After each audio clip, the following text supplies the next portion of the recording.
I need another cheeseburger. He's middle management of men, Wesley Fox. A tamer of building codes and fires, Alan Giannis. And he delivers for America, Andrew Murr. Together, they are the Middle Classholes. All right, folks, you are typically used to a Middle Classholes Badass of the Month as a Before You Go, but we're going to start the show with a Middle Classholes Badass of the Month. We may throw in a couple other weird things that have happened in the world of sports, mainly a Pittsburgh Pirates fan who Neuberged himself over the Clemente wall. That's not... If that's not irony, I don't know. By the way, they removed the name of the Clemente wall and they had to put it back earlier in the season. Why? Well, it wasn't like officially removed, but they removed the insignia of the Clemente wall. It was still known as, it'd be like, there's nowhere that says like the warehouse at Camden Yards, right? Or maybe there is, but it'd be like, hey, we're doing some design work over it. They did it over the Clemente wall. The Clemente family was like, what the fuck? And so they're like, oh shit. Yeah, we made a mistake. Put it back. A fan jumps over it, falls. Okay, let's get to the badass of the month because I do have a lot. Okay. Or let's just start with this. Did Pittsburgh install fucking ejection seats? Beyond anybody, listen, I watched this video like 50 times to figure out what the fuck happened. I sent it to you guys. The only plausible explanation is what you told me, Wes. I think it was you that said it, is that he got so excited and his feet got like caught on his way to like rising up. Because it looked like there was a hit and run play. So. Guy on first was already in motion. Ball goes between, I don't know, second, like right up second base, right up the fucking like straightaway center on the ground. Homeboy, only one paying attention to the game apparently, jumps to his feet in excitement. His feet don't leave the ground apparently, and he fucking topsy-turvies over the fucking railing, and then Johnny Knoxville's himself into fucking center field. Yeah, there's probably Division II basketball coaches that are wondering why we didn't recruit this guy, because his vertical leap was at a minimum 36 inches. And there's probably some family grieving right now because this person is in critical condition. But they caught their feet, and Alan, you said Neuberg, right? Neuberg, yeah. It's straight fucking... It's that's what it is. It's the top of the head over heels, if you will. And we ain't talking about love. Fucking. It's just that love is rotten to the core. Like you can't help. Like I sent you guys the GIF, and I can't help but watch the OJ Simpson dummy. Over head over heels. But this guy like was lifeless when he hit the ground. It's kind of fucking like. If you were ever wondering how many times a human being can somersault from 27 feet, that's it. That's the trace. 3 times. That's the number. And despite the fact that a dumb human being who was infected with measles was like, you know what? I've been cooped up in this house. I'm going to go to a Rangers game. I'm going to go catch some entertainment. This week's Middle Classholes Badass of the Month comes from none other than Jax Ulbrich. That's right, Jax. They're naming their kids weird things these days. If you don't know who that is, he's the son of Atlanta Falcons defensive coordinator Jeff Ulbrick. Those of you who may or may not know that Shedeur Sanders received a prank phone call about his draft pick status. It came from none other than Jax. From a human being that not only admired the Jerky Boys, but aspired to find a career that paid me to make prank phone calls, to a point to where my parents were like willing to like, you can't make any phone calls out of this house anymore. I find this amazing. Young Jax cost the Falcons $250,000, and he cost his old man $100,000. Ooh. Now, that's right. Listen, $250,000 is a lot of money, no matter how you slice it or dice it. But coming from the organization, peanuts. Yeah. But the defensive coordinator, your old man, $100,000. Woo! Yeah. Here's the question though. How much did old Jax make off of all of his social media posts when every fucking outlet in the world probably paid him a pretty penny to use because there's 2 sets of footage. There's the footage that, of course, Shedeur was fucking getting with his fucking high-end Hollywood cameras as he hangs out. Hello? And then there's the footage of Jax and his buddy like, are we going to do it? Are we going to do it? Yeah, man. Yeah. He's sitting there with the fucking iPhone and puts it on speaker and just, you see him take that deep breath where your balls swell up to the fucking fill out your knees, and you're just like, here we go. And he fucking nailed it, dude. Like, yeah, man, we can't wait. I can't wait either. Well, you're going to have to wait a little longer because we ain't fucking taking you. Oh, my God. It's so hard. The recon, I mean, stage one is getting the number. Yeah. Dude, it's your dad, though. Your dad's got it. So dad keeps legal pads of potential draft picks. No, it's probably his iPad or some shit. Okay, as a parent, William, he has watched us muscle memory our passwords into our phone. If he picks up anybody's phone in this house or my parents' house, he knows more passwords to people's shit than we know to other people's shit. So, and this guy wasn't 10 years old. This is like, what, late teens? So you're not worried. Like, he's already seen everything. You think he hadn't seen some porn in his life? Come on. So dad's probably not, like, got his phone on, like, super secret, like, lockdown. Yeah, but he doesn't have Shedeur Sanders on speed dial. I would say, Alan, back me up on this. I would say a couple weeks before the draft, you probably have everybody you're looking at's name on speed dial. Everyone on your draft board. Yeah. Okay. Yeah. And, like, I mean, why are we saying he's got to have speed dial? He could have just saw the profile. Because, like, these organizations have, like, custom software. They have, like, custom instances of Salesforce, but for fucking, buying humans.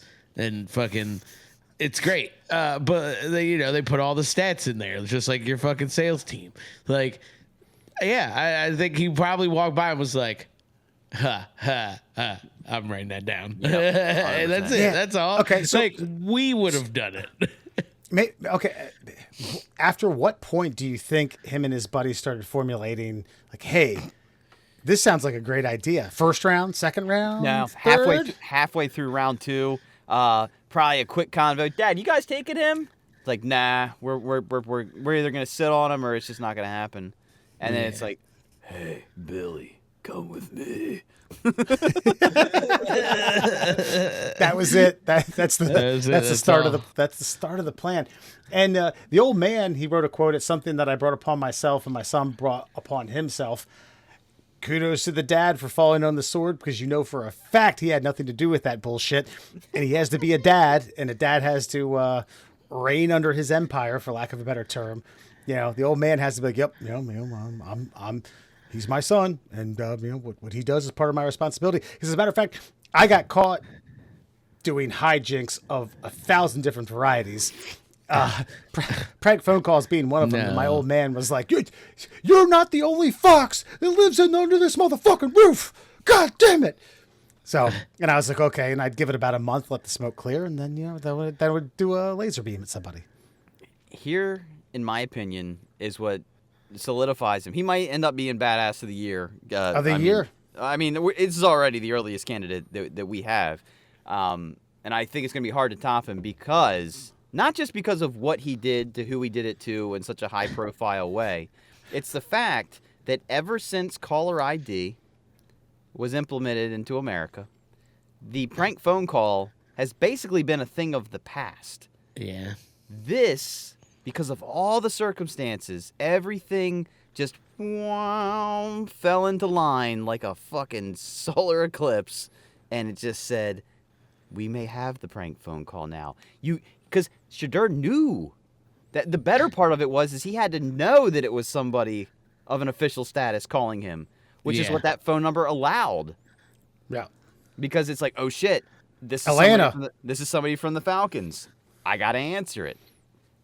And then also to like be waiting for some sort of coach to be calling. Holy goddamn. Yeah, it's a beautiful thing all the way around. The balls it took to do that, you had to know. Homeboy Jax had to know there was going to be fallout from this, no matter what. Oh yeah, this is we're not going to not get, or we're not going to not get caught, or just being that young and stupid to not think about the consequences. It's also true. Either way, fucking brilliant. I love Alan. it. So, here's my question to you, Alan, because I know we're Wes's sports brain goes here. The Falcons. How your level? Remember, Prism, light scatters. How mad are they? Kind of mad. In what respect, though? Not that mad. Just like a little mad. Like, not really. Probably not at all, honestly. Like, Okay. they probably giggled about it. I would have. Like, and honestly, the fine's nothing. What, $250,000 to the fucking 250 grand to the organization? team, and then 100 to the old man. Yeah. You know what? They'll just sell a couple of that. Atlanta's that fucking dome's got a Chick-fil-A in it. They're fine. They don't give a fuck. They don't give a fuck, bro. They don't give a shit.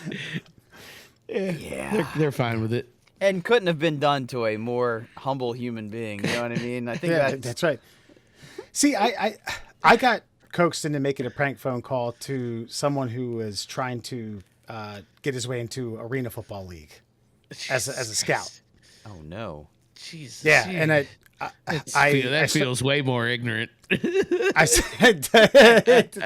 started asking like questions about NFL Combine-esque exercises and what they're like what's your 40 time, what's your broad jump, what's this, what's that, and then I started asking very weird non-combine-esque questions like how many hot dogs can you eat in 3 minutes? It's like a hot chick drives away in a Ferrari, says she wants to fuck you. Do you do it? The answer is no. Right? No, definitely no. Definitely no. And the ramblings of a drunk, and he kept answering because I told him I was with the Des Moines Barnstormers. Jesus Christ, dude, that's fucking great. Because from what I've now gleaned from these, quote unquote Wonderlic-esque interview test questions, those are on the board. Like that's not ridiculous. Like. I mean, and I can only imagine being on the other side of that, like, oh, what's he getting at with this hot dog thing? Should I not eat hot dogs because they're not good? Or should I force myself to eat as many as I can because I'm a competitor? Ooh, how do I answer this? I'm a big guy with an appetite, like I'm a pro athlete. Yeah, absolutely. It got more and more ridiculous as it went on. And mind you, I was drunk. I mean, say less. And actually, did you see this? Someone who drafted someone in either the first or second round, they were like, they showed there was a camera in the interview room. Like, what do you do outside of football? He started rattling off some of the hobbies, and he's like, oh, I golf. And one of the coordinators, like, you golf? And not like, hey, I golf. You golf too. It was more like, honestly, the way he said it was, you're black, you golf? And he was like, yeah, I golf. He's like, no. I'm not Tiger Woods. I'm Tiger Wish I Could. Yes. Yeah. No, and then he went on a very like philosophical kind of like golf's a hard game. It's difficult. It makes you understand patience and zen and calm yourself. And you're not that good. And it's why you should enjoy yourself. Yeah, dude. So all of the things that I've heard how Shedeur answered his questions or handled himself in those rooms. So since we're on it, let's just do it. This is going to be a very conspiracy central show tonight, any which way. Were they conspiring? Were they conspiring against Shedeur Sanders, or was it just like? I mean, at some point they have to look at him as a backup, and it's like I don't need a toxic backup, so back your ass up. Alan, what do you think, man? I think it's a little bit of. I think it's.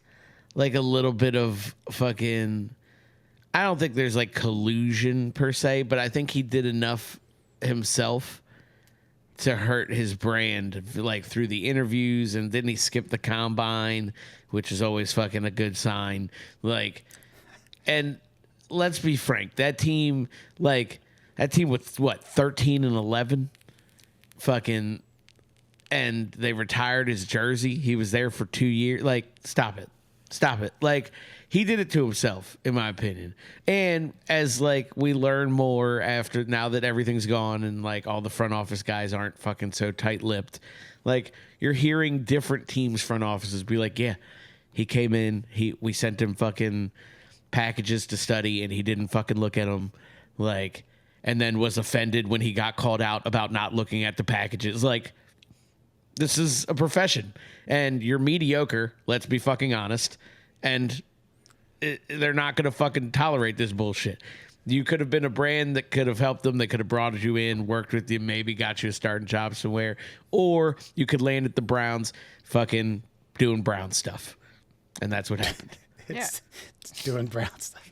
Well, and Wes, before you answer, I just want to say too, like, you have to remember, it's been pitched by the people that want to say that's a conspiracy against him. That, like, you mean 32 teams? No, not 32 teams, because 32 teams don't need a quarterback. There's like 6 teams that need a quarterback or a backup. But there's only 6 teams in the entire league and there's more than you there, Shedeur, and maybe those 6 teams colluded with each other to say, like, you don't want this guy, he's fucking toxic, I'm telling you. And then you see everybody passing on him first round, see everybody passing on him second round. It's like, you know what? Like, there's just dudes with better personalities than him with about the same skill set. So, like, he just falls. Like, the whole racism thing, it's like, let's do a race breakdown of the ethnicity of players drafted into the NFL. And you're telling me that this one guy in the majority in this specific profession, the racism was thrown at him? Yeah. That means it's personal. I don't even think that's it. Like, yeah, I think it was personal for some of them because they were insulted by his interviews and his behavior. And that, like, you got to keep that in mind. We didn't even mention that. Like, did anybody watch that Browns fucking video? My man was immediately on the phone with whoever who called Shedeur. He was like, "Yeah, hey, is this a prank phone call? Let me talk to him. Let me talk to him." It's like, bro, I don't care, Dion. Get the fuck out of here. Like, he's just too much baggage. He's not that fucking good. I don't care what anybody says. Like, everybody's like, "Nah, watch the film." I'm like, I watched some of his film. He's fucking trash. Like, if we're being honest, he's trash. He's not fucking trash. He's mediocre. He's a fucking 13-11 quarterback for fucking Colorado. Well, they did go like 9-2. How many fucking barn burner quarterback? How many fucking Heisman winners have come out of fucking Buffaloes? Huh? Yeah, stop it. Let's stop fucking acting like this guy was at fucking Alabama lighting it up and somehow dropped to the 3rd round. 13-11 at Colorado. Fucking stop it. Like, he did it to him fucking self. Like, there's no racist shit. If anything, if you want to have a fucking conspiracy theory, it's they're getting too big for their britches with the NIL shit in the NCAA. They're calling the shots in the NCAA, and they think they can walk into the NFL and be like, well, I'm going to do this. And these fucking billionaires who own franchises are like, sit down, little boy. That $3 million you got from raising canes ain't shit. All right, we got fucking Nike deals. We got fucking global fucking.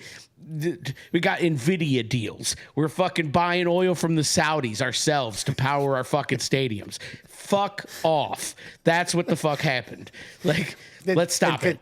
And to think that there's probably some farmhand just dumping crude oil into some vat. Like, whoop, this powers us into a fucking Rams branded fucking yacht in the fucking in the fucking Persian Gulf. Just gloop gloop gloop gloop. Yep. Yeah. I think it's a multitude of things. First of all, I think it has to do with like teams valuing their draft picks to a certain point. I was, however, surprised that like six other quarterbacks went. It was either 5 or 6. I think it was 6. One of which was far. One of quarterbacks. One of which was drafted earlier by the Browns. Okay, and Browns will be Browns. Okay, let's get two quarterbacks. I'm not saying that was a bad pick in the 5th or 6th round. Like, okay, let's take him. It just not a conspiracy thing, but I certainly think by the time the 2nd round ended, teams were just like, all right, well, not me. I think by that point they were also like, cool, we don't got to pay him shit. Yeah, this is fucking great. That 5th round money. Yeah, this is great. Like, I think he's gonna make less than his NIL deal in his fucking rookie contract. That's what you get, fucking dickhead. You could have just shut up. Yeah. You should. And I shut up. And this guy, I was gonna say, you could have just shut up and thrown the football, and we've come full circle. Fuck. There it is. In a totally different fucking way. Middle Classholes, everyone. Murr, Allen, and Fox. Man, stick around. We have Kevin James Omlor, author of The Red Herring, a novel approach to what really happened on 9/11. We'll see what happens. Take it easy. Like a warm, creamy chutney. Get ready for another spoonful. And welcome back to the Middle Classholes, Fox, Man, Allen, and Murr. Joining us tonight on this 1st of May edition of the Middle Classholes, we have Kevin James Omlor, author of The Red Herring, a novel approach to explain what really happened on 9/11. You can find this book on Amazon, as well as a few other outlets online. Kevin, first and foremost, thank you for taking some time to join us here on the podcast. My pleasure. My pleasure. This is a first for me. Lovely, yeah. We enjoy newbies to the podcast outlet. So, kind of walk us through. I guess it's not necessarily an elevator pitch, but the grassroots of you kind of getting the inspiration to write this book and your journey to getting not just pen to paper, but something published and buyable for the outlet. Well, I'm that kid in the back of the room that when the magician pulls the rabbit out of the hat, I go, hey, I saw how you did that. I've always been that kid. It's a natural thing. I can't even explain how I do it, okay? There were some extraordinary events for me. I was in Morocco a year before, okay? I had a Moroccan citizen, a young guy, a guy like your age, staying at my home with this rock band that I lived with at the time. And I got to know his culture, and I got to know, we kind of had each other's pulse, I was writing a musical drama at the time, and when September 11th happened, I didn't see the buildings come down till about 5 in the afternoon. And because of my magic eye, okay, when I saw it, all the band was standing in my family room. And I said, gentlemen, something else happened. And they said, what do you mean, Mr. O? I said, I can't tell you right now. If I tell you, you won't believe me. The first time I saw the buildings came down, let me put it this way. I knew they were emptied. Yeah, exactly. And that's where we're going to start. There's a lot of people that are controversing over explosives, okay?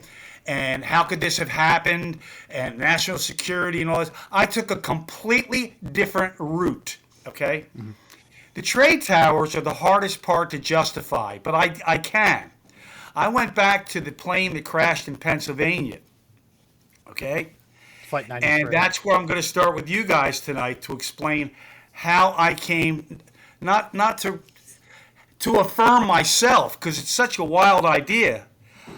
I couldn't stop talking about September 11th for years. My daughter was going to shoot me.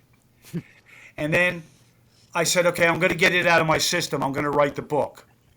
And the more I wrote it, the more I realized, you got it. I'm not a self-promoter, okay?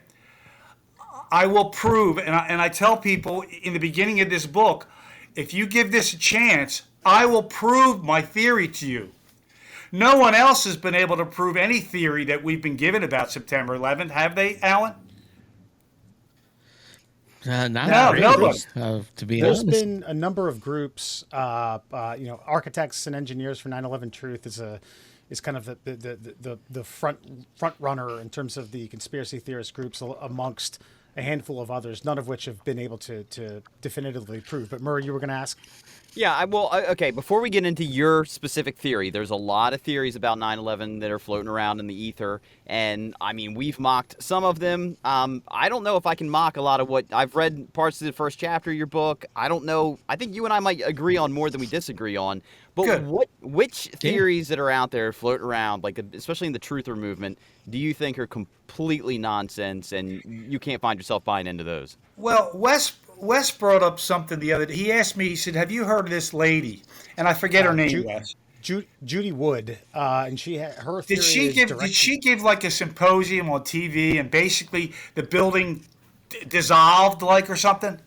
She called it dustified. Yeah, she created a new word. She's crazy. She's insane. My theory is this, okay? Those towers were magnificent, okay? They built them they started to build them before we went to the moon, okay? And when everybody was looking up in the sky, these were just two other skyscrapers being built. Nobody really cared. They really didn't. They were all looking at the moon, okay? And that's when I believe America is a very smart nation. They built these buildings, okay, as bait, as a contraption. If we were ever in a situation where we had to do something serious, this was one thing we have in our arsenal. The buildings were a contraption. They were made to do a certain thing, and they did exactly what they did. So what? Okay, what? Then how did they fail in '93 with the basement bombing? What was like? Did they just not know? Well, what do you mean? What do you mean fail? The buildings remained standing. There was a lot of smoke damage and stuff, but you couldn't take the buildings down from the bottom. That's not how they were built. The architecture.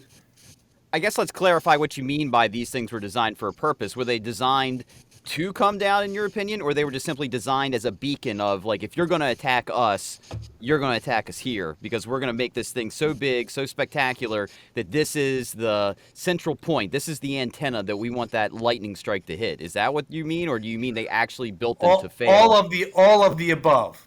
We gave them a target, okay? I'm going to stand up on the hill, I'm going to pull my pants down, and everybody's going to look. This was America, okay? This was the World Trade Towers in New York City. And they're standing out there like this. Somebody's going to want to take them down. So we built these buildings, and it was a big contraption. It was made to do certain things. Why would you build two 110-story towers, okay, yards away from the Hudson River? Yards. Nobody builds a building like that. Now, I know a lot about the architecture. Am I a scientist? No. I know. I understand things. Okay. I understand how things are built. I understand certain kinds of engineering, but I'm not an engineer. I've had a lot of very smart people around me. I was a little kid when Alan Shepard first went up and came down, and John Glenn went around the Earth 3 times. I know how he got to the moon. Okay. As a little kid, Walt Disney used to tell us how he did all of his special effects when we were little kids. Okay, it was amazing. He simplified it, and because of that, when I saw the towers come down, and the more I looked into it, I realized why we built them to begin with.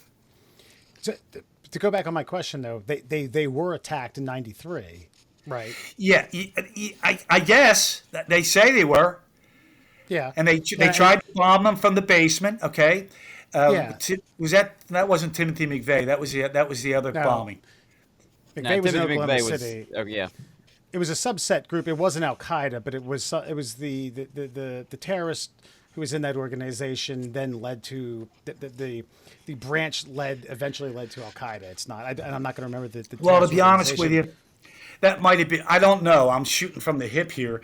It might have been another distraction to get us set up because they knew that they were going to be using these things soon. The things in the middle. Well, what are they setting us up for, in your opinion? So you kind of are stating that we had an operation that we wanted to complete, but we couldn't complete that operation without a catalyst. Absolutely. America had no reason to attack anybody in the Middle East. We don't go into foreign countries and attack their countries. We just do not do that, okay? We also don't get involved in civil wars, okay?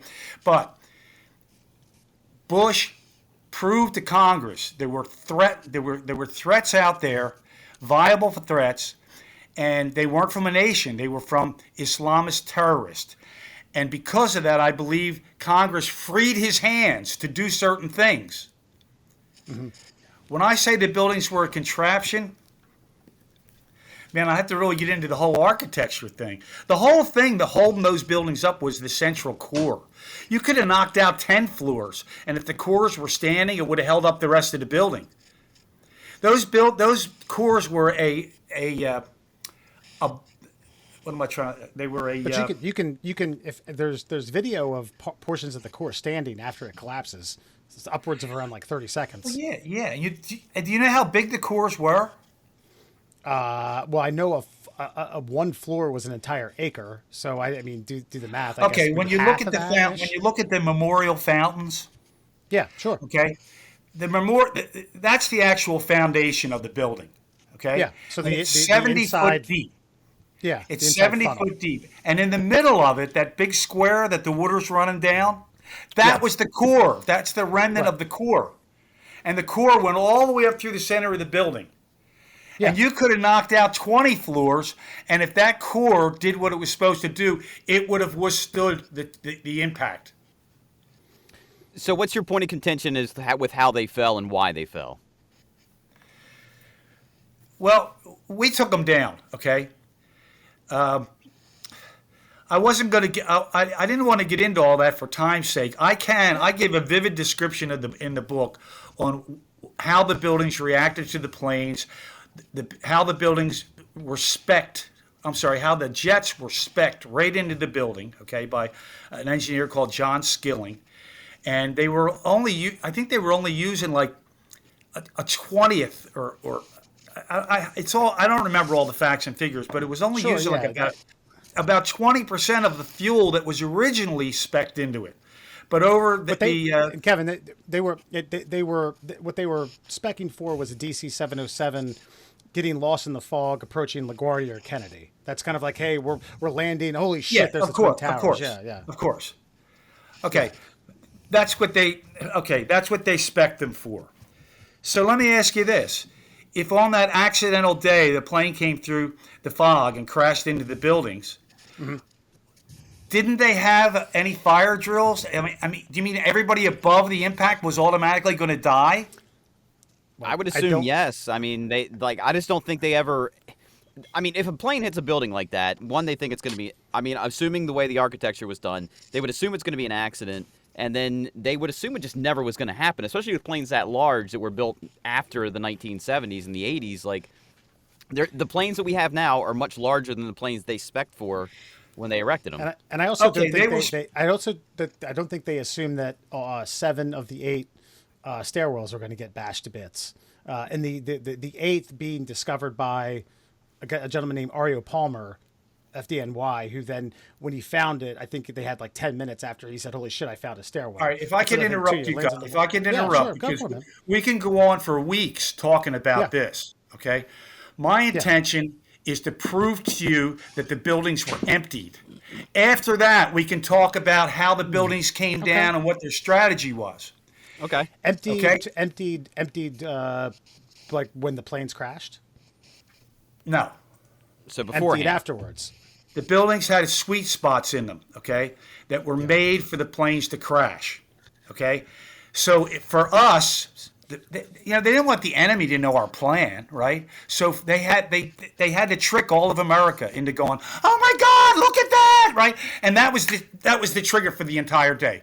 They had us going from Washington to they had us all into Shanksville, 2 towers. They were going all over the place. Nobody in America could get solid on this unless they went and looked at every single aspect of the Middle East, terror, the buildings, the planes, everything, which is what I did in this book. So now, when were the trade towers, okay, are the last thing we should be talking about. Okay. The first thing we should be talking about is the plane that crashed in Shanksville, okay?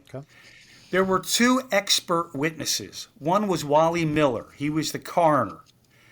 And the other one was Lisa Beamer. Her husband died in the plane crash in Shanksville, okay? They came from completely different walks of life, okay? It was her son. I'm sorry? It was her son that died. No, it was her husband. It wasn't Todd Beamer is the guy that said, let's roll. Okay, and Lisa Beamer was... Yeah, you're right. I'm thinking of someone else who when he in the audio recordings when he talked to his mom, he said, "Hey, mom, this is," and he did the first and last name. Conspiracy theory. Okay, let's stay. I digress. Go on. Yeah. Sorry, you're right. Okay, so the coroner, okay, who is a very, very nice guy, and I kind of chide him in the book, okay, about being a city coroner as opposed to a country coroner. As soon as he came out to the site, he said, "This doesn't even look like a crash site. There's no blood. There's no body parts. There's no plane." Okay? Lisa Beamer comes out, I don't know, a week later or something to see the site where her husband was killed, and she says, it didn't look like a crash site. Now, Lisa Beamer and her husband worked for a company called Oracle Aeronautics. Let me see if I can find it real quick. Oracle Aeronautics and Defense Systems. They both work for the company. Let me read that again. Oracle Aeronautics and Defense Systems. Okay? Now, she goes out there. It's her business. She knows it's not a plane crash site. You know when you go to get instant coffee and you take your spoon and you put it in the coffee? It doesn't disrupt the coffee at all. It goes right through the coffee. That's what she said. Apparently the plane was inside this relocated soil. She never saw the plane. Now, if the plane was buried in the soil, how did they start telling us there were hundreds of body parts over a 2-acre period or 2-acre area? They were BSing us. And they had to for national security reasons. I'm a patriot. I love this country. Sure, We're smart. I think that people who have different ideas on what happened that day are patriots, even if I disagree with them wholeheartedly. Thank you. That's what we're here for. Sure. Because I think it's an instinct and it's a need, it's a desire to find truth in a situation where you know that you haven't gotten the whole truth. Now, I'm not going to sit here and say that I believe all your truths, but okay. No. At least you're a man I believe to talk about it. I believe you're a patriot because of how much you've invested into this, because you want to know what the hell happened on the most destructive day, at least in my lifetime, and probably most people's lifetimes currently alive in America. But what are you saying? Are you saying that they went out and they unearthed the ground to create, like they went into Shanksville, PA with an excavator and they created a crime scene in order to fool the public? No, I'm not saying anything. I'm telling you what Lisa Beamer said. And I'm telling you what Wally Miller said. I've never been out to Shanksville, okay? But both of them said it didn't look like a crash site. They're expert witnesses. Wally, who's a coroner, said there was no blood. There was no body parts. And then they contradict themselves. If the plane crashed and landed in relocated soil, where did all those body parts come from? Did the people jump out of the plane before it crashed? No, but you have a 767 that's inverted doing like 600 Mach 2. At least 600 to 700 miles an hour. I don't know if it was going. Okay. I don't know if it was going over Mach, but I don't think you're going to get your. And I hate to say this because of what happened. Your garden variety plane crash. The fact remains they did find a lot of wreckage. They did find. Shanksville? They most certainly did not. Not according to Lisa Beamer. She was going out there to look for her husband, and she didn't find anything. At the end, more of Flight 93 was recovered than any other hijacked plane. Now, albeit fragmented parts, but after months of excavating and digging, including personal items and a damaged flight data recorder. Now they couldn't extract anything from that, but other radar sites, kind of pinpointed it to crashing there. I think it's one of those weird situations where it's like, I've never seen a plane crash like this. This is fucking weird. Now, Flight 93, was that the one that crashed in Shanksville? Correct. Yeah. Okay. And they, Okay. but when they, and that, what can be gleaned from that, I don't expect them to find a lot of two planes that crashed into buildings and those buildings crashed down. You're certain through. Look, at billions of 73 tons of years rubble. old, I've seen enough crash sites. Okay, I remember when they were testing planes and personally crashing them on purpose, let alone other plane crashes. I'm from Pennsylvania. It didn't look like a plane crash site to me. Now let's take a step further. The Pentagon. Okay. I used to have a brother-in-law that worked at the Pentagon, okay? He was a computer software designer, okay? And his kids lived in the Virginia area, and they were always at the Pentagon. My nephew calls me. Now, in his neighborhood, there are generals. There's all kinds of military people, okay, because of Washington, D.C., and because of the Pentagon. He calls me, he says, Uncle Kevin, and this guy's as credible as you three, okay? He's a normal guy, okay? He says, Uncle Kevin, nobody in the D.C. area believes a plane crashed into the Pentagon. Well, what do I know? I already had a theory that he's affirming me. There was any airplane parts, any jet parts were obviously staged. There were no body parts in the Pentagon, And then it just so happened by coincidence that side of the Pentagon was being renovated. Come on, man. We can only... It's 25 years later. We got to get to the bottom of this. Yeah, but go ahead, Mer. Go ahead. Well, okay. Besides, okay, because I think we can bicker back and forth about the details of, like, I could say, like, well, we've never seen a plane crash at that speed, at that angle, from that altitude. We could talk about that all day. What is your... Okay, who do you think was piloting the planes, and who do you think put them in those pilot seats? Do you believe there were people on the planes? No, the only difference between those jets and a guided missile was that it had wings and it looked differently. We guided them directly into the towers. So remotely, or we had someone actually flying the craft? I was with a woman one time. We had a vacation in Florida, and when the plane took off from Florida, we both fell asleep in our seats. When we woke up getting close to Philadelphia, you couldn't see out the window. It was a blizzard. Now, you know the guy didn't land the plane by sight, okay? I'm not a pilot either, but there's beacons. There's things to bring them in, okay? To me, that's not a big miracle. I mean, if the pilot had a heart attack, they could bring the plane in. This is modern. Yeah. But now, let me give you one more example of a pilot. And this is in the book. I was a car salesman for about, 10, 12, 15 years. And I was out in Coatesville, and I'm talking with this man who was a former pilot for British Airways, right? We're just kibitzing. And it was kind of like maybe within a year of September 11th. So basically, the long and short of it, he says, this would have never happened in England. And I said, well, what makes you say that? He said, well, because we had safeguards in place. Now, this guy's a pilot. We had safeguards in place already. So I said, no, let me ask you something. I said, the America that won the war, that developed the bomb, that put us on the moon, that built the Boeings that you're flying, you don't think we had safeguards? The guy's mouth dropped open. He lost all sensibilities. He started babbling because he knew I had him by the short hairs. And I wasn't arguing with him. I was just remonstrating. I mean, but the fact is they did find plane parts in the Pentagon. They found the flight data recorder that had 25 hours worth of radar data from.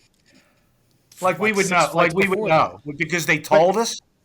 But that's that. Okay, but this gets into the bigger part of the situation of, like, they didn't find plane parts. So because because you and I don't understand, radar data and how it's extracted, that means that could have been planted. A road crew team came out and threw a fuselage, a landing gear, and DNA from everyone on board and personal items in the rubble. I mean, have you ever been to the Pentagon? Many times. Driven past it many times. Yeah. Well, you know that there's as many cameras in that parking lot as there is in any shopping mall in America, okay? Especially at the Pentagon. You cannot find any footage of a plane crashing into the building. No plane footage doesn't mean no plane. Okay, I'm just giving you my point of view, and we might walk away tonight completely disagreeing. It doesn't matter. You're not the first person to take me on. Yeah, but I mean, the idea is like, okay, if I don't have footage of a plane, therefore it wasn't a plane. But then, by the same logic, can we say did planes hit the towers? Let me ask you that. Yes. Why would they want it to look like a plane hit the Pentagon and not use a plane? Look, the day was so confusing, even for an intelligent person like you, okay, yeah. Or me for that matter, if I can pat myself on the back for a minute. The average American public stood in front of their televisions awestruck, and they had us looking all over, and all these talking heads are talking about this and that, and the carnage and everything. I didn't hear it that way. I heard a bunch of excuses. But if they used planes to hit the towers, why not just use a plane to hit the Pentagon? Wouldn't that be a just more logical conspiracy? If in fact you weren't using. Well, okay. What's your point? We already know from two eyewitnesses, not from you and I, okay, but from two eyewitnesses in Shanksville, okay. One of them worked for Oracle Aeronautics, and her husband did too. She said it didn't look like a plane crash to her. Now I think she would know better than us four because her husband worked for Aeronautics. The Oracle Aeronautics, okay? Yeah. Now, I'm just saying that. Well, if you don't mind, fact that- hold on. Well, the Kevin, fact that- let me stop you there. Can we check on something? So you've quoted these people who worked for Oracle a couple of times now. Do we know what they did exactly at Oracle? Well, I can tell you the we all have description that I jobs. got I'm no from about Todd Beamer. Okay, if I can find it quickly here. sure. I don't think I can find it quick enough. Okay, how about this? Have any of you ever flown? On like I'm not. I mean, I've I been in. don't care if it was economy, you were in a like jet. like okay? on a commercial, like on Have a you ever commercial seen glass flight? Yeah, dishes on any flight you were on? No. Okay, why? It's sharp. You don't want to break them on the plane. It's hard See, to you're clean. too logical, Murr. And if the thing stops Expensive. abruptly and you got a plane flying at your kid, I mean a plate rather, a broken plate, it could take an eye out. It could take your ear off. Okay, now it says here, and even the let's roll. Okay, they might have been rolling a plane in a studio. It's done all the time for test flights. Okay, and it says here, complete with the sound of breaking dishes in the background. There were no breaking dishes. I can't confirm or deny somebody, but I think the problem I have with some of your eyewitness accounts is they're not necessarily eyewitness. They're not necessarily experts in their field. That would be like me going into any kind of processing plant in America and trying to say, well, that didn't look like how you make sausage. The coroner the coroner says there's no blood, no body parts. Why did you even call me out here? He's not an expert witness. They did find DNA. They find DNA from everyone on board. But I would contend that he's not an expert on a. No, they did not. No, they did not. Don't throw that in, Wes. They did not. All right, let me tell you something. Let me tell you something else, which you big guys should understand. Okay, you'll get it. You'll get it. There's a list here of the heroes that were on the flight with Todd Beamer. Now, that was the plane that only had 4 hijackers on it. Okay. Yeah. Now, Todd Beamer says there's only 3 hijackers. Whether it's 3 or 4, it doesn't make any difference. Listen to this list. Jeremy Glick, very athletic, 6 foot 1 inch, former NCAA judo champion. Okay? If I was a terrorist, I wouldn't want to come up against that guy. Okay? Mark Bingham, 6'5", former rugby player. I wouldn't want to come up against him. My son used to play rugby. C.C. Ross Lyles, former police officer. Lou Knack. She was a female, by the way. But They called, thank you. Lou Knack, they called him the human fire plug. Have you ever hit a guy going downfield and you just stop dead? Okay, that's this guy. Wouldn't it lend itself more to the idea that they did quasi-gain control of the plane? They overpowered the They terrorists. didn't get control of the plane. Okay. Well, they didn't. Rich Gardagno was an enforcement officer trained in hand-to-hand combat.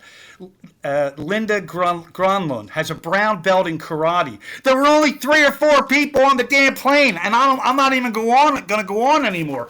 I'm not a tough guy, but let me tell you something. You wouldn't want to contend with me if I was sitting next to my family on the plane.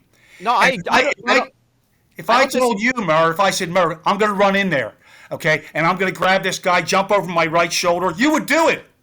Sure, no, but I mean, I know as a terrorist, I probably wouldn't ask anybody their stats. Like, hey, Todd, what you got? What you bench? Like, I think this is stuff we found out after the fact, and those terrorists, I don't think they would know. No, these are the people that Todd put together to take the plane back over. Sure, and that's a damn fine bunch. But you're saying that didn't happen though. They didn't take the plane back over. It didn't happen. You have to read the rest of the story. They got you so confused when you read the story. Todd's on the phone talking to a woman named Lisa. Well, that's his wife's name. And for 3 or 4 pages, you think he's talking to his wife. It turns out he's talking to another Lisa. She's a black woman, not a white woman. She's in an air traffic control situation. They got us so twisted with these stories. Well, let me ask you this then. Guys, I got 2 questions for you. So Sorry one to talk is loud. I do that. okay. If you condensed your version of what happened that day into 2 paragraphs, break it down. Wow. We built those buildings with a purpose. America's very smart. We have CIA all over the world. We're not stupid. We are communicating about what's going on. They acted like we weren't communicating with each other. That's a lot of baloney, okay? They're not communicating with me, and I know what the problems are in the Middle East as well as you might, okay? I think we built these towers with a purpose. They were designed by a Japanese guy, okay? And then John Skilling, he specs the planes into the buildings, and then the guy you had me look up the other night, Wes. Leslie Robertson. Yeah. Yeah, he's the building engineer. Logistically, he knows we can only bring so much into Center City, New York, so much steel. We got to bring it in. It's got to be like a time flow, okay? Yeah, they had to build a slurry wall. They had to do like a bunch of foundational stuff. Yeah, the slurry wall was done by an Italian guy. This is like the Pentagon. It was done in complete secret. I didn't know what your job was. You didn't know what Murr's job was, and neither of you knew what Alan was doing. It was a complete secret. Now, do you want me to tell you how the buildings worked? No, what I want you to do is I want you to keep going with what you're saying. So you have this compartmentalized structural set of engineers. They've created this tower for a purpose, and then let's continue with what the purpose is and how we got to where we were on 9/11. The purpose is if we were ever attacked, this is one of our aces. And what's the Not purpose only that, of the ace? Ronald Reagan was telling Gorbachev, listen, this was back in the 80s, I guess. He was saying, look, this isn't like two cowboys standing at the OK Corral waiting for one of you to draw. He was trying to set America up, elevate them above that, saying, we're already ready for anything. And we were ready for anything. And we still are ready for anything. I agree with that. I mean, so you're saying because we're ready for anything, that anything that happens is kind of orchestrated by ourselves. Well, and this is covered in the book as well, and I try to do it as brief as I can. But since World War II, okay, the Middle East has been a thorn in our sides. They've been throwing people off of ocean liners. They've been bombing nightclubs in Germany. They bombed. I think they killed 200 Marines in a school bus bombing. This is not a secret, okay? And this was something that was on the mind of every president. They don't want these SOBs to get an atomic bomb. I don't care if you're Democrat, Republican, or you're a Whig, okay? It doesn't matter. The presidents, even Trump says, they're not getting a bomb. Okay. And Al Qaeda had bombed the USS Cole and the embassy in Somalia leading up to this. Okay, and two of the brothers that were on the SS Cole, okay, USS Cole, they were two of the 19 hijackers. Like, have we no security at all? Well, I do have to think, though, even though they're not as capable as we are, I do have to think that the other half of the world, let's call them that, you know, look, you give a man a will and he'll find a way. But so what I'm getting at here with you and what you're kind of leading up to is like you've got Russia, the Soviet Union's just fallen, the Mujahideen had fucking destroyed their economy. Now the Middle East is starting to rise up. They've got some chutzpah. They've taken out basically a global superpower for the most part. And who's the superpower they took out? Russia at that time. Russia was still... Oh, okay. Good. I'm glad you brought that up. That's in the book, too. And so I guess what I'm getting at is, so are you saying, though, that maybe they were getting a little too big for their britches over in the Middle East? We needed to have some sort of thing that propelled us into a wartime situation with no borders, and this was the catalyst to get us there. It had to happen Essentially. See, something about the Middle East that a lot of people don't know, okay? They want peace, too. If you and I if we were living in the Middle East, do you want America coming and getting in your shorts and bombing your city? Think about it. Do you want your little children being firebombed? No. You don't want the Marine Corps coming into your town, okay? Because they are badasses. We set this up, and they gave us an excuse, or we gave ourselves an excuse. I don't think Osama bin Laden was the enemy. Osama bin Laden was a hero in the Middle East because he took Russia on with the Mujahideen for 10 years. He wasn't in the Middle East. He was in Afghanistan. Al-Zawahiri is the guy that was the head of Al-Qaeda. Now, when Osama bin Laden's all done and he's starting to come home, okay, Saudi Arabia wouldn't let him come home. He was part of the signature plot Jimmy Carter helped him in Afghanistan. If Jimmy Carter's sending him weapons, we got CIA in Afghanistan, okay? Even the Pakistani compound. We knew where he was. Didn't Bin Laden specifically say he was pissed off at America for turning his back after that? Like, hey, I fought for you and then you fucked me over? Didn't he said that on... He didn't fight for us. He fought for the Mujahideen and the Afghani people. Well, I guess the point is with our resources, our Stinger missiles and tons of money, and then it's all right, thanks, good job, we're out. Appreciate it, fuck you. Yeah. I have friends over there, okay, military guys that were they weren't fighting, but they were like advisors in Afghanistan. Osama bin Laden, I hate to tell you this, he was kind of like a saint, okay? He was a hero to the Middle Eastern people because he took on Russia. And what's that tell you about how tough Russia is? They've been our secret enemy for my entire generation, and they can't even beat the Mujahideen in Afghanistan? Well, we didn't do the bang-up job after we got there either. I mean, 20 years, trillions of dollars, turned their backs, ran. It's another distraction. They did beat Germany in World War II, despite what history books tell you. Who beat Germany? Russia? No, they didn't. If it wasn't for the United States of America, Hitler would have destroyed Russia. Okay, we got involved. He didn't want to declare war on America. That's a whole other thing. I know a lot about that. Okay, fair enough. It's intelligence in World War II.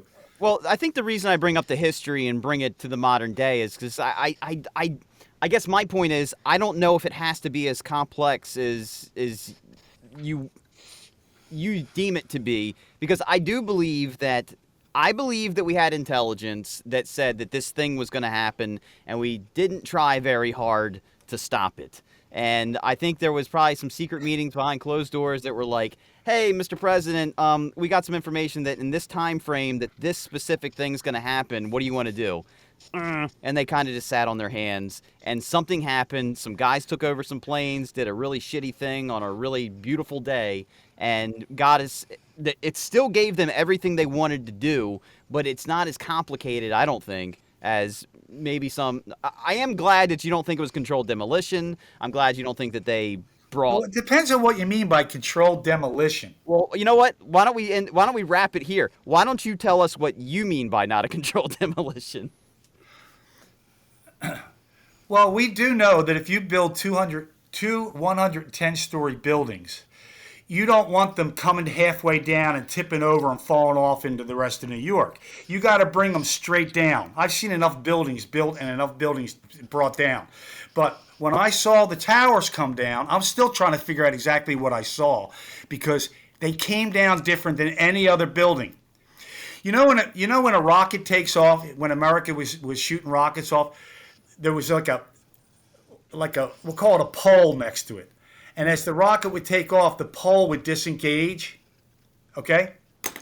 That's what you saw. You saw a rocket launch in reverse. Okay? The outside shell was just shedded. Okay? All that hit the ground was the tower collapsing and 110 floors, or whatever, 95 floors, wrapped around that base. That's what we really saw. Now, I'll go further with how they actually had a soft landing. There could have been 1,000 people on those upper floors, and they could have saved them. What could have saved them? The building design. Yeah, but it's like 30 years or 20 some odd years later, and say, hey, you built a faulty building. Leslie Robertson they didn't build a faulty building. No, but they didn't build a building that was designed to take a 767 at 500 miles an hour. That's why. I mean, that's why. Like, did you ever see one of these on a highway? What is that? A concrete slab, or is that a? It's the pointed end of a crash barrier. Crash barrier. Yeah. Okay. So you hit it. Now you hit it. Put them like this. Yeah. Okay. Yeah, you're right. Yeah. That's what was coming down. Okay. Yeah. And when they all came down, they had an acre of crumple area on the bottom, an acre of each floor. Okay. So there's your first. The building came down in 7 seconds. You talk about control. And then when it hit the bottom, all these it was much more than that, joists could crush, okay? And then they hit the foundations, which were filled with water, just like the splashdown that occurs with Apollo 11, okay? And that's what gave them the soft landing. And the exhaust from that water pressure went right out into the Hudson River. We didn't see it because of all the smoke. Yeah, I would have it. I mean, I think neighboring building owners might protest it, like, hey, it just landed into the foundation. You know, the billions of dollars of damage. The towers were on completely on federal soil. Okay, if the two towers were here, okay, building number 7 was a veil between the people of New York and the towers coming down. Building number 7 was there for a reason. And everybody that got out of those buildings was exited through World Trade Center 7. And that's how they know who was in there, because they got face recognition on everybody that went through that door. Nobody in New York City saw anybody run out of those towers. They saw them come out and run through World Trade Tower 7. So you're saying Building 7 was like a shield to stop? So you couldn't see it from the street. You couldn't see any jumpers hit the ground. I've talked to people from New York. They said, "Oh, we all saw jumpers. Did you see anybody hit?" Well, no. Yeah, a fireman got killed as a result of the jumpers. Listen, and they had a guy that we had. Is that the guy that got hit by the falling body? A New York City fireman died because a jumper hit him. Who was it? Who was it? I could look it up. Give me. No, don't look it up. Don't look it up. Okay, all right. I asked you that for a reason. On September 12th or 13th, okay, Rudy Giuliani I think it was the 12th, he had a press conference, okay? And he had the fire commissioner with him. Now, this is the big guy. Yeah, Chief Daniel Nigro, yeah. And I guess, okay? And Rudy has the guy come in, and the guy says, all but 200 of our firefighters are accounted for. How'd the number get to 343? But the day after? The day after, he said all but 200 of our firefighters are accounted for. How did the casualty number get up to 343? If you take 220 floors, how many firemen do they need to cover the damn place? Well, because they recovered firemen in the rubble up to 7 days later. By the way, his name is Daniel Suhr, S-U-H-R. He died. Okay, I'll buy that. Yeah. I don't think there were virtually any casualties. Okay. Well, how about this? What is your message to the world? I know you've got a book. I know you want the world. Well, no, I mean, as far as I got you. No, I'm only joking with you, America. I know. And I mean, I guess my point is, and I hate to say it like this. So they did all of these things. What would you like the conclusion? Let's say all of your theories be proven true tomorrow. Right. You wake up, you're like, holy shit, I just read Kevin's book. And right, and it's unbelievable, right? It's all true. Right. How would you like this to affect the world moving forward if the truth is exposed in the way in which you see it? Well, that's a big question. First of all, don't mess with America, okay? We're bigger and badder than any of them ever realized. Have you ever been to the Middle East? I've only heard tales from friends that have been and come back, and yeah. It's the time of Jesus, but with cars, okay? Unless you're going to Dubai or someplace where, there's just trillions of dollars. But the average people over there, the mother doesn't work. They got 3 or 4 kids. It's like when I was raised back in the 50s, okay? All they have is like in Vietnam, they were fighting us with doo-doo on sticks, that people would step on. Okay, they only have primitive technology, and that's why them taking a plane to the world looked like, boy, that was a great idea. Do you know how hard it is to fly that plane? It's not like a gas pedal and a steering wheel. It's hard to land. They didn't do that. So. Yeah, they all had pilot's licenses, commercial. Yeah, and how about the big giveaway, okay, when Zacharias Masawi goes to take flight lessons, and he says, and I don't have to learn how to land it or take off, just to fly it. Now, do you think those flight instructors are stupid?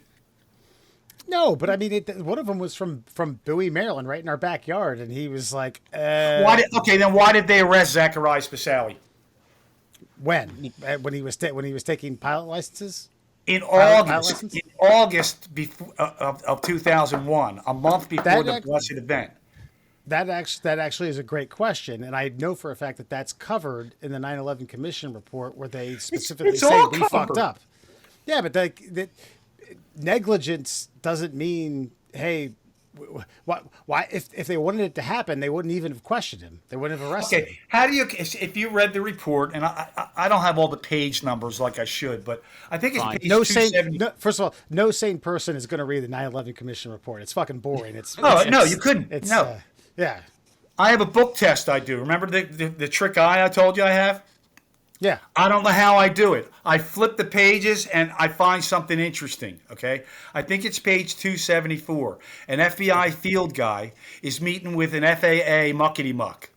And the FAA guy says, like, we don't know if Zacharias Moussaoui is a terrorist. Stop getting us all spun up.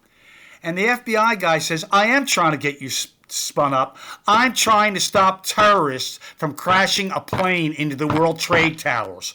We fucking knew. I mean, that's not my quote. That's in the 911 Commission report. Listen. This falls back on me believing part of what you're saying, but I still go back to, if we find out you're 100% correct on everything that you've theorized, like what do we do? Because I feel like when people go back and they really do their research and they say something screwy here, I guess my question is, what's the motivation for why? Obviously, no one wants to be lied to, and they want to expose a truth. If that truth is exposed, how do you want it to affect America? There was no clear. Well, there was some enemies, but America could not justify going into any place in the Middle East and just kicking everybody's ass. Okay. That's why Bush, being smart, okay, he made it a war on terrorism. We didn't go into Iran to destroy Iran, okay? We didn't go into Yemen to destroy Yemen. We went in there to knock door to door, kick their doors down, and get all the KKK SOBs out of there. And that's the only way we could do it, short of dropping a bomb, which we don't have to do that anymore. They could send a bomb into your bathroom window tomorrow morning. I'm talking about surgical bombs. Sure. I mean, so is your point to, like, say that, listen, we did something dirty, there's a shadow government that operates behind the scenes, you've been lied to, and we gotta get these people ousted and have a, like, you see, you mean what I'm our saying? Government? Or What I'm saying is if your truth is exposed as truth, how would you like it to affect American policy moving forward and how we operate? What do I really want to do? I want American people to stop being confused about what America really is, okay? We are, and this isn't just I'm waving a flag for you guys, this is the most powerful nation on earth. No one has the balls to take us on, including Russia. Maybe a couple of them together might try, okay? They can't do it. We have too much intelligence. After World War II, we got all the rocket scientists. We got the nuclear scientists. We got everybody. When people come over here to America, they didn't realize how big it was. Pennsylvania is the size of some of these countries. Germany's the size of New Mexico. Do you have any idea how big the United States is? We can hide shit. We got secrets you wouldn't believe. And we want them to have secrets because this is our national security. You just don't like having smoke blown up your ass when you're the citizen that they've sworn to protect. Is that kind of the point? I'm not against anybody. Something happened to me, which you're going to have to read in the book. I wrote a very, very serious musical drama, a very significant musical drama, okay? 16 pieces of music, 10 songs, 6 highly orchestrated pieces, and 4 of the 16 are designed to be dances. It's about one of the most important people to ever enter the 20th century, okay? And I went to Morocco kind of armed with that musical drama. I thought I was going to sit down by a hot tub and make notes. And something happened to me there, okay? I thought you and were when going to say, I wanted to sit down in a hot tub and make love. Yeah, well, that would be great, but my life didn't go that way, okay? I was married 20 years, and when she left, I raised my kids for a few years, and I have had the coolest life since she left. I didn't realize I was going to have that kind of a life, okay? But I have no like a lot of Christians automatically don't like Muslims. They're afraid of them. They're suspicious of them. I went over there. I had them eating out of my hand. Because I understand. I'm a Roman Catholic, okay? And I understand their faith. And I was convinced. They were asking me questions out of the Quran. Is it because I'm brilliant? No. Because I have a certain solid approach with people. They didn't get us. They didn't get us. They couldn't have gotten us. How did 19 idiots, okay? They can't even drive forklifts right. How did they break through every national security barrier? Every single one. And get into the United States. They act like, ooh, big plan. All you really had to do was get a bunch of buddies together and go, hey, you know what? We're going to buy first-class tickets, and we're going to take the plane over. That's easy right there. How do you take the plane over there? Well, they told you how to take it over in the 911 Commission report. They didn't. I think we're going to end on that note. That's fine. And That's fine. obviously, no, and it's just because we like an hour and a half podcast that we run. I do want to thank you for taking some time out of your day to banter with us. Do you want to tell the listeners where you can find your book outside of Amazon? Is there any other platform that they could purchase this from? You could buy it directly from Durance Publishing, Doorrance. If you can read that, Durance Publishing. There it is. Yeah. Actually, I'm having the book republished.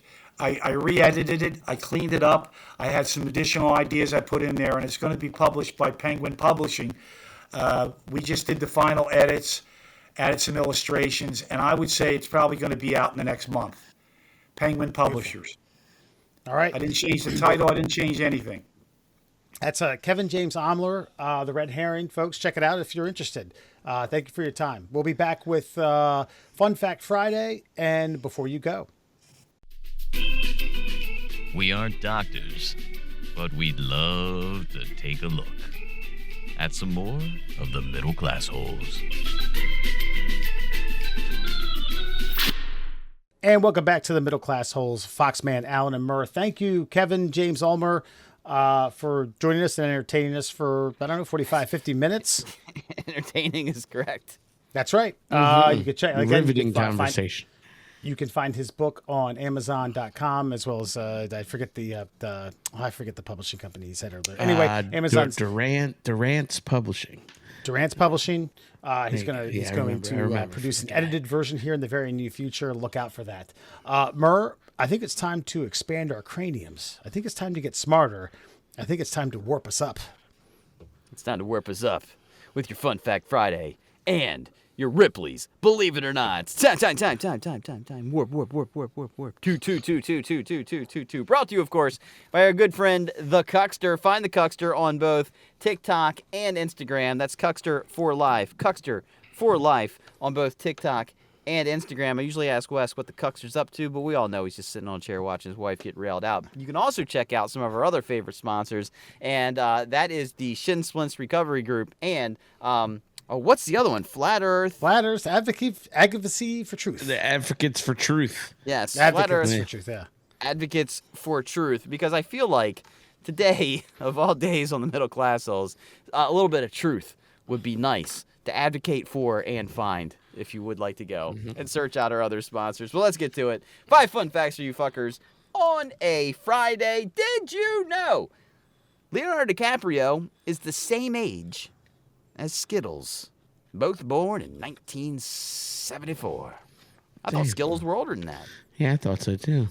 Damn, they hit the world by storm. That's not some bullshit where you need 20 years to brand it up. You fucking get some sugar-packed little hard candy fuckers and colorful. They are They're one delicious. of the. If you think about it, they're one of the unique textured products that exist. It's a hard gummy candy, and in fact, there's some guy out there. I don't know what the hell he did. He bought some kind of like freeze dry machine, and he's actually taken Skittles and he sells these freeze dried Skittles, and apparently they're crunchy.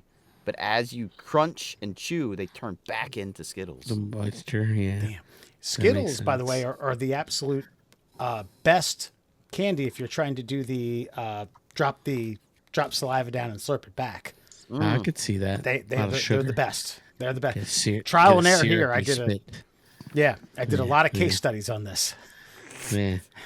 I did, and they're much like a few other things. They're good out of the freezer. I used to eat the sour Skittles by like the fistful, but I think besides the sugar, I think like one of the chemicals that RFK is definitely going to get rid of is there causes like, I don't know, like ball herpes or something. Yeah, it's gonna be more like taste the colorblind rainbow. Just have a bunch of gray pellets in a bag. Oh, wait a minute! You don't have the ball herpes by raw dog in a 4. You have it by eating Skittles that were put in the freezer. Interesting. Fruit flavored brain worms. I don't think that the color of Skittles is what makes them delicious. It's exactly what makes them delicious, Robbie. Yeah.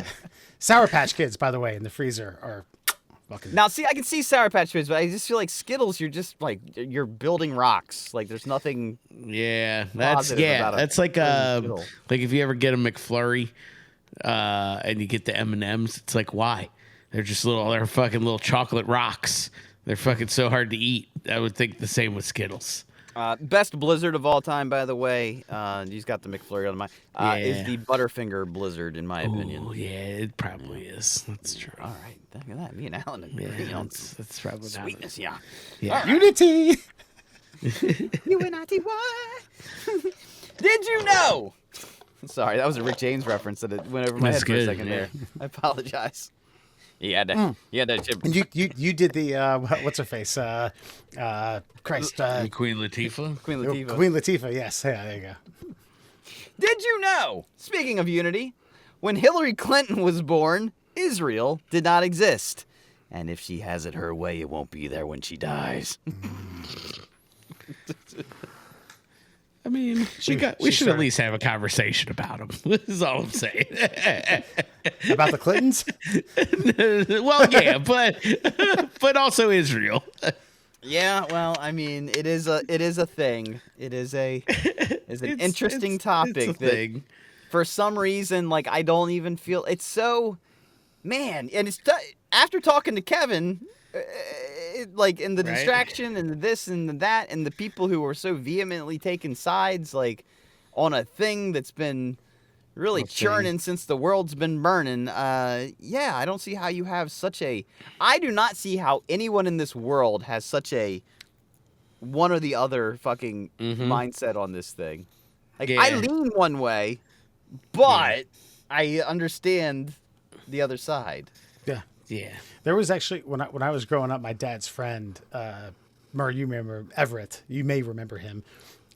He had I think a History Channel docuseries on VHS of wars, specific to wars, and the 7-Day War, which was Israel versus Egypt, Sudan, Jordan. Yeah, keep going. It was literally like 20 minutes. It's like, yep, Israel kicked the shit out of these 7 people in 7 days. 6 countries in 7 days. End of the war. I was like, wait, what? It was, the Falkland Islands was like an hour and a half long. This was like, yep, they invaded Israel, fucked them up. End of story. Well, the Falkland Wars, remember this, that's where Prince Andrew lost the ability to sweat, which is why he couldn't have been sweaty at that dance party where he was with that chick from Epstein Island. So, it's all connected. Yeah. He lost the ability to sweat or just could never sweat. No, he said that he was I was in the Falkland Wars, and I was in such trauma and shock. My sweat glands no longer produce sweat. I have gained the ability since then, but at the time I was incapable of producing of sweat. Yeah, I guess the Argentines equipped with 1940 machinery really shocked you. Gotcha. And you guys blew them to smithereens quickly. Yeah. Interesting. While you were sipping espresso, I'm sure, far, far away from the front lines. Gotcha. Did you know the first diving suits were invented before George Washington was born? First diving suit, 1715. Washington, 1732. Dang. You know those fuckers were equipped with a giant hose, just like you saw in Men of Honor with Cuba Gooding. Yeah. Yeah, and they didn't even need weights to take them to the bottom because their balls dragged them to the surface of the earth. These guys, balls were bigger back then. Yeah, I think about it like a diving suit. Then, what'd you say? 1715. What were they doing? That's a great question. Underwater welding? No, I don't even think welding was the thing yet. I think just straight forging was all they did back then, like rivets and shit. Like, how do you put two pieces of metal together? I don't know. You get them hot and you bang the fuck out of them. What else? I don't know. But I would think that, like, in the future, again, conspiracy. If we went to the moon, people are gonna look back and be like, the fuck why would you even blast yourself into space in that kind of thing? I mean, those guys were just sitting on rocket fuel, got in a garbage can, said, see you in a month. I mean, it's kind of the same thing. Hopefully. Yeah, there's a chance. I still I went and saw Men of Honor when it came out in the theaters. Do you remember this movie? It's a great movie. I saw it with a date. Is that the Cuba Gooding movie? Cuba Gooding, De Yeah. Niro, and Brian Raxton, has to put it. And we were walking out of the movie theater after indulging in marijuana before we went in, and he said, "That's it, man. That's all I need to see. I'm joining the Navy tomorrow. I'm joining."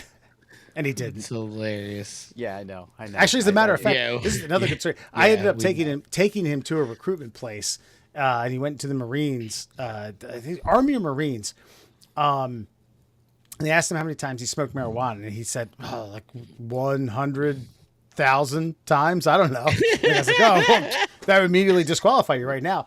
And I was like, and then he starts asking me questions. It's like, no, I'm his courier. I just drove him here. I also smoke marijuana. Yeah, I'm disqualified, sir. I'm not a patriot, and you do not want me on the front lines. I will prank phone call anyone. I'm more of an Air Force guy. Air conditioning. Yeah. I'm more of a guy with the road cones on the ships doing this. Yeah. And then I kind of got wise to it and walked out and stole a life-size. My God. Which I probably could have got arrested for, a life-size fixture of a proud, I don't know, Army or Marine officer. Dominguez was his last name. Gomez, yeah. He stood like this in Wes's living room for about 2 years and scared the shit out of you every time you walked in that fucking Every house. time he walked in, it got ripped to bits by a fraternity brother, Duval, because he's like, that thing scared me for the last time. It's like, dude, that thing's been a staple in my living room for 2 years. Man, you had I'm not stealing another one. Another staple, by the way, similar, was Robert Oppenheimer. He was a mannequin. Oppenheimer, yeah. It was a mannequin head. There was a alleged crack house across the street, and we wanted to freak him out, so we put him in the little window that stared across the street, and it looked like somebody was peering out through the curtains for about a year and a half. Yeah. That's right. Yeah, and then on an unrelated story, we went upstairs to indulge in our usual festive cuisine of pork and beans. Dewey didn't join us, and he passed out when we came downstairs. And Rob Oppenheimer was face down in his crotch, and he wasn't like that before we went downstairs. Hey man, you gotta try. You know, I think Dewey was trying to get some dome from a mannequin with closed lips. Do what Brother you can. Dewey, we love you, man. Did you know the gunfight at the OK Corral in Tombstone, Arizona on October 26, 1881, the most famous shootout in the American Old West, lasted only 30 seconds? You know, that kind of reminds me of like an epic fight, an epic fisticuffs. They don't last very long. You don't have these bashers fucking, someone gets hit, your adrenaline gets pumping, someone's out of breath by 20 seconds, either gets broken up or, someone gets wiser to the fact that they just can't fight that long. I get it. Yeah. 8 dudes. And what, one guy died and one guy got hit?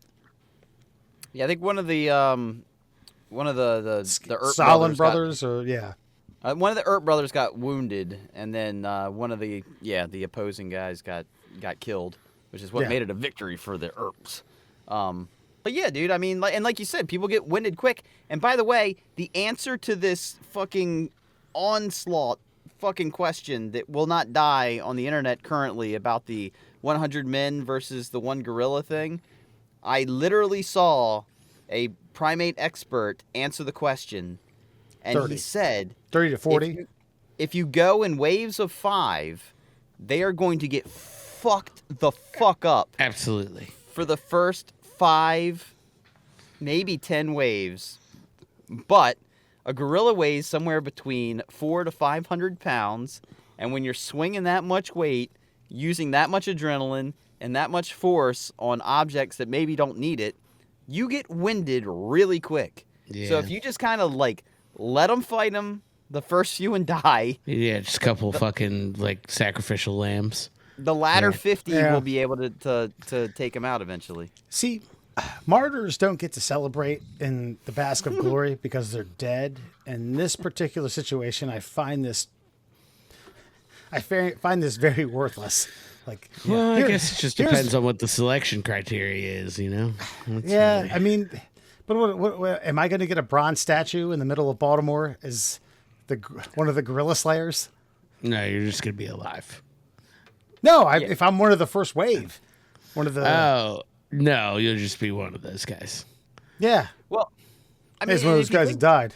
He got his dick ripped off first. Yeah, yes. Yeah.